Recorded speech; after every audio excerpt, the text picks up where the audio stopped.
Velkommen alle sammen til endnu en episode i vores dokumentarer om vejen til toppen. I dag er emnet Josefine. Vi skal snakke lidt om hendes heste, hvordan hun får tid til det hele, og selvfølgelig også lidt om hendes drømme. Josefine er nemlig konkurrencerytter og tilbringer en stor del af hendes tid på ridebanen. Hesten og Orbit er ikke kun en stor passion for Josefine, men også hendes bedste ven. Hvor lang tid bruger du på din sport?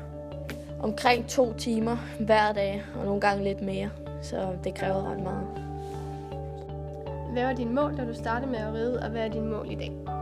Da jeg startede med at ride, havde jeg egentlig ikke rigtig nogen mål. Jeg synes bare, det var meget sjovt at hoppe rundt deroppe, og så, ja, det så nok ikke så yndigt ud.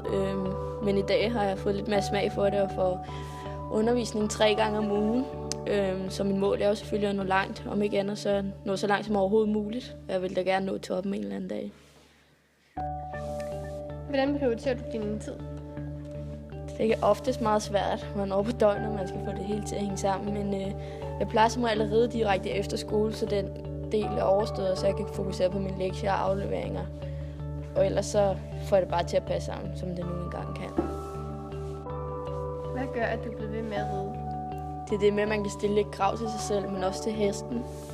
Og så sørge for, at det kommer til at gå op i en højere enhed, og det hele lykkes. Så når tingene lykkes, så giver det jo bare en lyst til at prøve at ride videre og lære dig noget mere.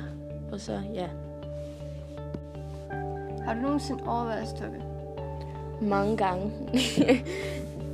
Især til tider, når jeg er til stævner, jeg måske ikke synes, at det går helt som det nu skal, og jeg måske ikke får de procenter, som jeg også gerne vil opnå.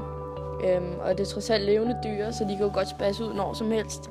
Og så er det jo frustrerende i situationen, men den ene dag tager den anden, og så glemmer man det lidt igen.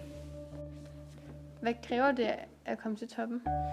Det kræver utrolig meget. Både blod, sved og tårer, skulle jeg til at sige. Men altså, træning hver dag, undervisning og så meget fokus som overhovedet muligt. Og ikke nok med, at hesten skal være i form, så skal man også selv være i form. Så træning ved siden af er også en væsentlig ting. Og så er det hele taget bare at holde fokus.